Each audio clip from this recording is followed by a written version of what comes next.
News इस वक्त हमारे साथ हैं मंत्री जनक राम जी। सर, दलितों पे जिस तरीके से हमला हो रहा है नवादा में, इसको कैसे देखते हैं? देखिए, बिहार के दलित खुशहाली की तरफ आगे बढ़ रहे थे। सुशासन की सरकार में कहीं दलित अपमानित नहीं महसूस करता, लेकिन बिहार में जो महागठबंधन की सोच समझे एक रणनीति है, वो स्पष्ट दिख रहा है कि इन लोगों ने कहीं ना कहीं खलल पैदा करके और दलितों को गुमराह करने का प्रयास कर रहे हैं, जिसका उदाहरण नवादा में देखने को मिला है। जो एफआईआर हुआ है, जो पीड़ितों के साथ लाठी डंडे गोली का बरसात की गई है, उसके पीछे महागठबंधन की एक साजिश दिख रही है।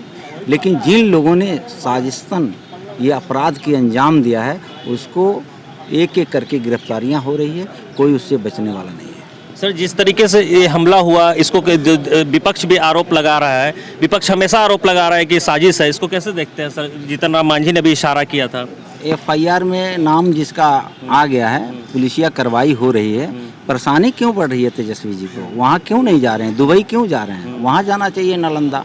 एक एक करके अपराधी को गिरफ्तारियाँ हो रही हैं। चलिए, तो ये थे हमारे साथ मंत्री जनक राम जी, जो मुखरता से अपनी बातों को रख रहे थे और कह रहे थे कि तेजस्वी जी को भी एक बार जाना चाहिए और उन्हें देखना चाहिए, खाली आरोप लगाने से मीडिया के माध्यम से नहीं होगा। विकास कुमार, मिथिला न्यूज़, पटना। ये घटना है नवादा की, जो भी घटना घटी दुखद है। इसके लिए हम सरकार के मंत्रिपरिषद का सदस्य होने के नाते बिहार के यशस्वी मुख्यमंत्री आदरणीय नीतीश कुमार जी को त्वरित जानकारी मिलते ही वरीय अधिकारियों की बैठक करके और संबंधित अपराधियों को अरेस्टिंग करने का निर्देश भी हो गया और एक एक करके अपराधी अरेस्ट भी हो रहे हैं।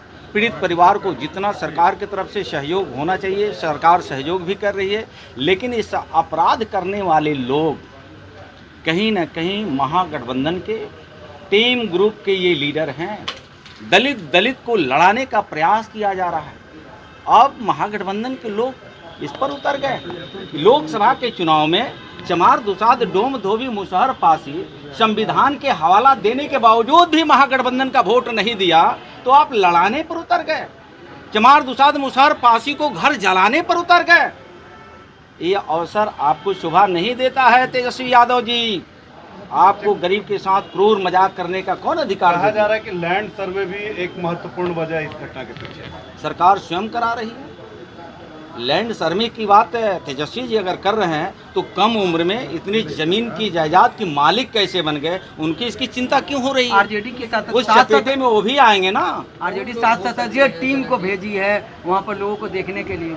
मुझे लगता है कि अब 7 सदस्यीय टीम जा करके लीपा पोती करने का प्रयास, उनके द्वारा जो अपराधी इसमें संलिप्त है, जिनके ऊपर एफआईआर हो रही है, सुशासन की सरकार धड़ल्ले से कार्रवाई कर रही है, वो कहीं ना कहीं उसमें भी उनकी संलिप्तता दिख रही है कि 7 सदस्यीय टीम भेज करके उन अपराधियों को कहीं ना कहीं संरक्षण दिया जाए और कानून को लीपा पोती किया जाए। इसके लिए 7 सदस्य, मैंने स्पष्ट कहा कि इस घटना के पीछे टीम लीडर महागठबंधन के लोग ही हैं।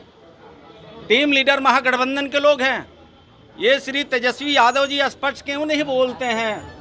बिहार प्रदेश में जहां भी अनुसूचित जाति जनजाति महादलित परिवार के घर जलाने की बात हो, दलितों की हत्या करने की बात हो, इज्जत आबरू लूटने की बात हो, एनसीआरबी की डाटा आप उठा करके तेजस्वी जी क्यों नहीं देखते हैं कि आपके समर्थक के द्वारा ही कमज़ोर समाज के लोगों को सताया जाता है, झुग्गी झोपड़ी जलाया जाता है, डराया धमकाया जाता है। और यही बिहार पुलिस प्रशासन के लोगों ने त्वरित कार्रवाई करते हुए एफआईआर किया जाता है, तो आपके पेट में दर्द होने लगता है, आप राजनीति करने लगते हैं। इससे बाज आनी चाहिए। ये सरकार में तेजस्वी जी हों, श्री लालू प्रसाद यादव जी हों, श्रीमती राबड़ी जी हों, मीसा भारती जी हों, जिन लोगों को ये मानसिक खराब है अनुसूचित जाति के प्रति, नीतीश कुमार जी के रहते यह आपका सोच कभी सफल होने वाला नहीं है।